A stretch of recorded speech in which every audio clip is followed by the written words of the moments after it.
Crônicas do Amanhecer, por Feijão Centro Espírita Allan Kardec.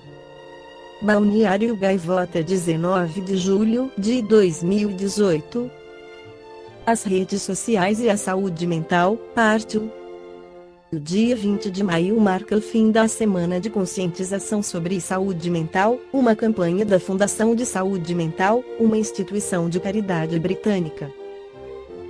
Cerca de um quarto dos adultos britânicos foram diagnosticados em algum momento com um distúrbio psiquiátrico, custando à economia cerca de 4,5% do produto interno bruto PIB por ano.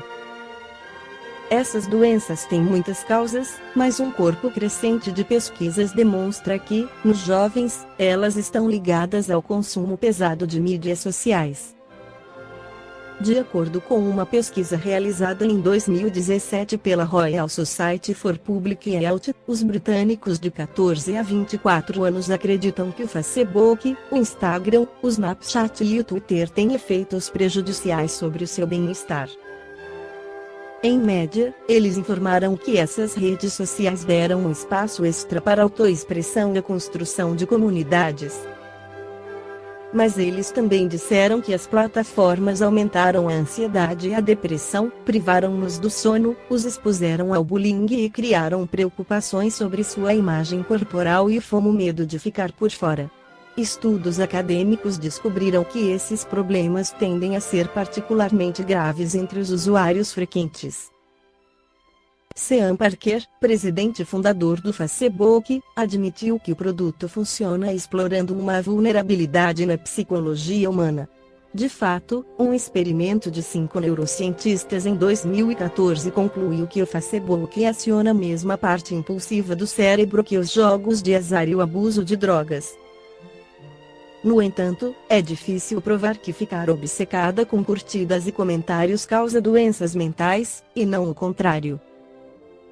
O esforço mais convincente foi de uma pesquisa que acompanhou um grupo de 5.208 americanos entre 2013 e 2015.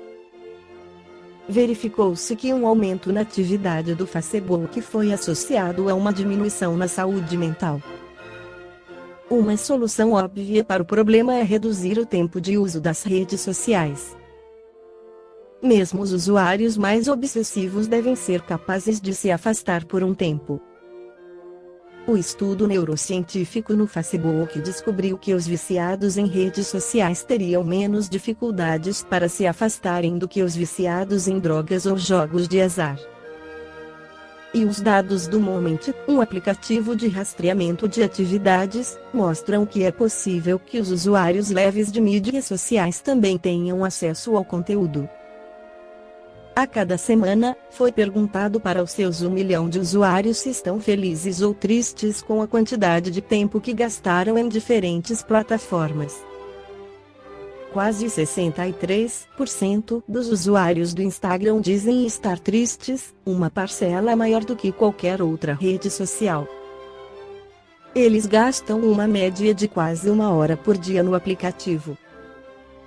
Os 37% que estão felizes gastam em média pouco mais da metade do tempo. A taxa de felicidade é muito maior para o FaceTime, 91%, um aplicativo de videochamada, e para ligações telefônicas 84%. Quando se trata de redes sociais, conversas reais são difíceis de bater.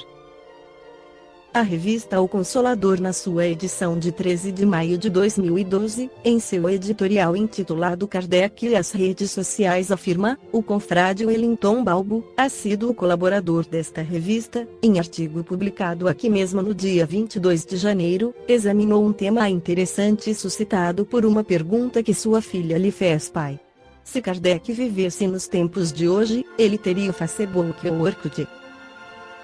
Claro que ninguém pode responder a tal pergunta, e isso se deu com o nosso amigo, que assim respondeu à filha: não posso afirmar, filha, afinal, ele não vive nos dias de hoje. Porém, acredito que o codificador utilizaria as mídias sociais para divulgar o espiritismo. O confrade foi muito feliz em sua resposta, pois é evidente que Kardec, se estivesse entre nós, valer-se-ia de todas as formas lícitas para divulgar a doutrina espírita. Veja o leitor este texto do Codificador do Espiritismo publicado na edição de setembro de 1858 da Revista Espírita, dizendo que o Espiritismo se propagou sem o apoio da imprensa. Entendemos falar da imprensa em geral, que se dirige a todo o mundo, daquela cuja voz fere milhões de ouvidos cada dia, que penetra nos refúgios mais obscuros, daquela com a qual o anacoreta, no fundo do seu deserto, pode estar ao corrente do que se passa, tanto quanto o citadino, enfim, daquela que semeia as ideias a mãos cheias. Qual o jornal espírita que pode se gabar de assim fazer ressoar os ecos do mundo? Ele fala às pessoas convencidas, não chama a atenção dos indiferentes. Estamos, pois, com a verdade dizendo que o Espiritismo esteve entregue às suas próprias forças, se por ele mesmo se fez assim tão grande, que será quando puder dispor da poderosa alavanca da publicidade. À espera desse momento, planta por toda parte estacas, por toda a parte seus ramos encontrarão ponto de apoio, por toda parte, enfim, encontrará vozes cuja autoridade imporá silêncio aos seus detratores. O texto acima integra o artigo intitulado Propagação do Espiritismo, apesar de haverem passado desde então 153 anos, expressa a mais pura realidade, porque os periódicos espíritas falam apenas aos espíritas ou simpatizantes do espiritismo. Trata-se de uma limitação decorrente de sua circulação. Os não espíritas simplesmente não têm acesso aos nossos periódicos.